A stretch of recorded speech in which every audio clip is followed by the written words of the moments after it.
Good day, welcome to Entrepreneurship. My name is Bruce and I'll be going through this course with you. There will be 4 modules that we're going to be covering. You would have received from your facilitator a learner guide, a workbook and a portfolio of evidence. During the course of this, you'll be going through different class activities which you'll be asked to complete in your workbook. Here is the unit standard number for this entrepreneurship course. The following is what we're going to be covering over the next 4 modules. Number 1 will be entrepreneurship. Number 2 will be identify the characteristics of a typical entrepreneur. Number 3, identify entrepreneurial opportunities in your own context. And the 4th one will be to identify own entrepreneurial strengths and weaknesses and to compile a growth plan. Module 1, entrepreneurship. These are the outcomes that will be covered in this module. Firstly, we're going to be looking at how to demonstrate an understanding of what makes up a business in terms of proposed business context. Then to discuss entrepreneurship in terms of employment opportunities. Explain advantages and disadvantages of entrepreneurship with examples. Present and explain typical examples of entrepreneurship explained in terms of the proposed business context. Identify and discuss reasons for business failure and successes with examples. Identify cultural, gender, and social barriers that relate to entrepreneurship and raise ideas on how to overcome them. Then lastly, identify and explain the importance of a workable business plan in terms of proposed business context. First one, entrepreneurship. What makes up a business? A product that will satisfy a need, consumers who actually want to buy the product, an outlet to actually distribute the product, good customer relations to gain the customer's trust. Then, the skillful running of the business in order to generate a profit, as well as knowledge, skills, abilities, and expertise to actually produce and sell the product successfully. So what is a small business?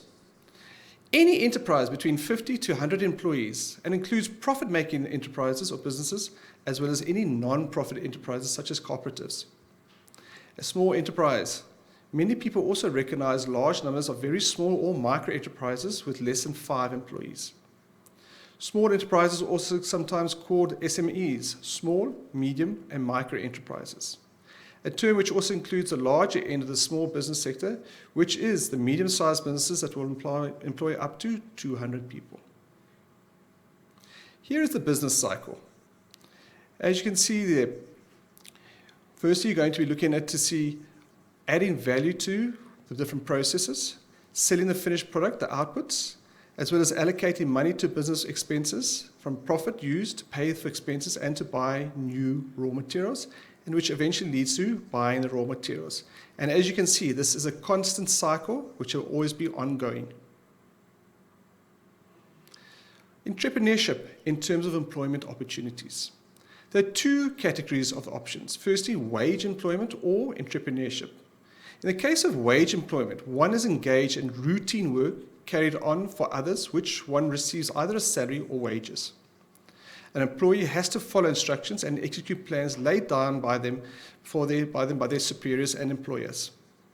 An entrepreneur is a person who takes an idea and an opportunity and turns them into a profitable enterprise by harnessing the necessary skills and resources to actually manage the risks involved. The advantages of entrepreneurship. First one is the opportunity to actually control your own future, the opportunity to reach your full potential, the opportunity to make a difference, as well as the opportunity to do what you actually enjoy.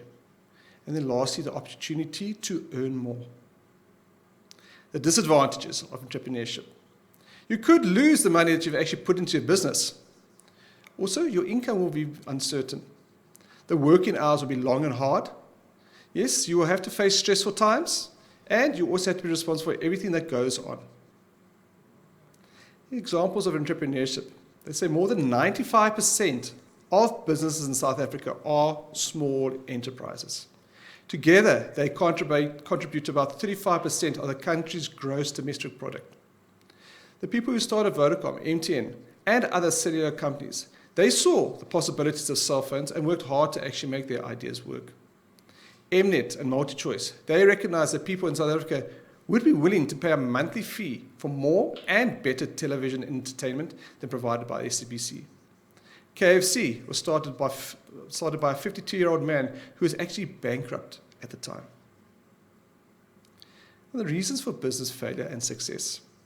To be successful in business, you need to be hardworking and determined to actually succeed, have practical experience, good judgment and foresight, which you will gain by having a proper business plan. The three main reasons why businesses fail are lack of money, lack of knowledge, and support. By mastering the basics, you'll gain the knowledge necessary to actually gain the support and money that you're going to need for your business. Also, why small businesses are successful is because they have strategic direction. They operate in a niche market. Plus, they have resources which are actually available. Cultural, gender, and social barriers that would relate to entrepreneurship. There are three more very important barriers to business success, which is firstly, cultural barriers. Culture is very important to most people, and therefore most people would prefer to do business with people from their own culture. Gender barriers. Many men do not want to do business with women. There is also a perception that certain jobs should be only done by men, while others should only be done by women. Social barriers. Business people have to look successful if they have any hope of attracting business. This means that they have to be well-groomed, well-spoken, and in general, look and act successful. The importance of having a workable business plan. Many unwise entrepreneurs who believe they have sufficient money start a business without proper planning. That is, by creating a realistic, workable business plan. A proper business plan would indicate the following: the viability of the actual business venture itself, the proper allocation of resources, proper management structures, proper human resource structures, and the financial requirements of that actual venture. Your business plan. A business plan is actually used as a guideline to actually manage your business. You will use it to direct the business activities.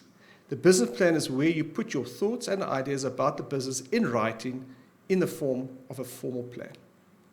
It's also used to apply for loans, to get partners to actually invest in the business, to apply for terms from suppliers, and, if you want, to actually sell your business. A business plan will also include the following: a marketing plan, an operational plan, management, as well as an organizational plan, as well as a financial plan. Your marketing plan. A marketing plan can be a simple one-page list of various marketing approaches that you'd like to try out, or a fully detailed analysis of the actual market that you are participating in. Strategies also that you employ, as well as the tactics for actually executing these strategies. The operation plan. The operation plan relates to the operations of business, especially in its day-to-day activities, or the actual basic management and control of these activities. Organizations that actually fail to plan are, in essence, planning to fail. The management and organizational plan. The management and organizational plan consists of the organizing and controlling of the affairs of a business or a sector of a business. The management and organizational plan. It is crucial to plan every single step and thing that is to be done to avoid failure. Hence, the importance to understand the purpose to plan, which also provides direction about what the actual organization is going to be doing, what and why it needs to be achieved.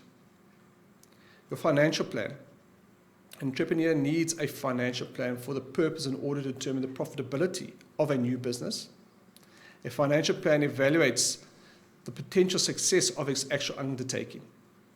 It is based on a set of expectations regarding income and expenditures and potential profit, as calculated by the entrepreneur, who actually has to determine the flow of cash monthly in order to identify the loans that will be required over a 2 to 3 year period. Please complete class activity 1 in your workbook. Thank you.